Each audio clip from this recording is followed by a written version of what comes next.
So you want to start a YouTube channel and monetize it, right? But it's really hard in the beginning, right? Because 4,000 hours of watch time. How do you get people to watch your video 4,000 hours worth in a 12-month period when nobody knows who you are?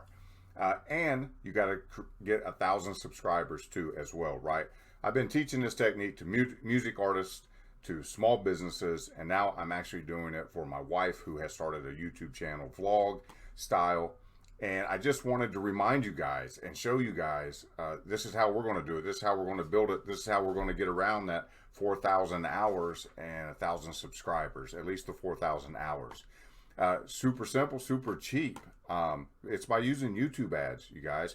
Your audience is already on YouTube. You can easily find them because you just got to find, if it's a music artist, other music that's similar to yours. If it's a vlog, other vloggers that are similar to yours.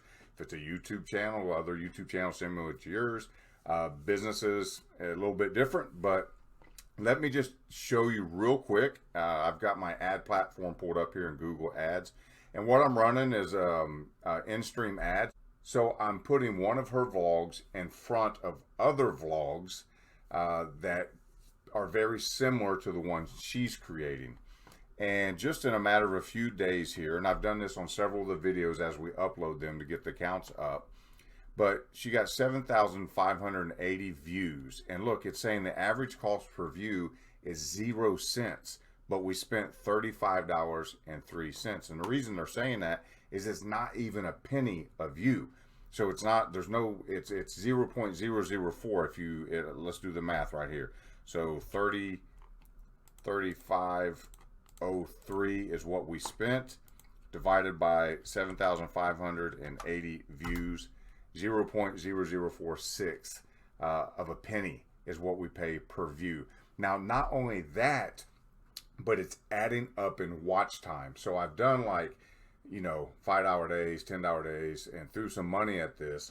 But I've got a little chart here that I've kind of been tracking our goal to get to 4,000 hours, because that's a big feat, but not so big if you got a little bit of a budget and you can target properly, and you just run these ads. So as of December 31st, it is now the 11th of January. So 11 days ago, we were at 94.5 hours of watch time cumulative for our channel. We're trying to get to 4,000. We're 11 days later now. We are on the 11th. We're at 610 hours. We're almost at 1,000 hours in 10 days. So you can see how easy it's going to be, at least to get to the 4,000 watch time hours with a little bit of budget. And it helps grow organically. People see that 6,000, 7,000 people have watched your video. They think it has some social proof, it has some value, so they're more willing to click on it and watch it, versus a video that pops up and has 12 subscribers and 6 views or 22 views or something like that. The social proof, you get that right. Now, the hard thing really is to get legitimate subscribers. That's going to be a lot harder than the 4,000 hours, even with a budget. But the idea is, if you're making really good content and you run it in front of the right channels that are your audience, they're going to get hooked, jump over, subscribe, and watch. And that's what you got to do. So the real challenge is on you to make good content. Getting the 4,000 hours and the views for under a penny is simple. But I hope that encourages you. If you're a new YouTuber, you're trying to start a new channel, you're trying to grow it, but this also works for music and for business and everything else. So start running those in-stream skippable ads on YouTube. They're super powerful.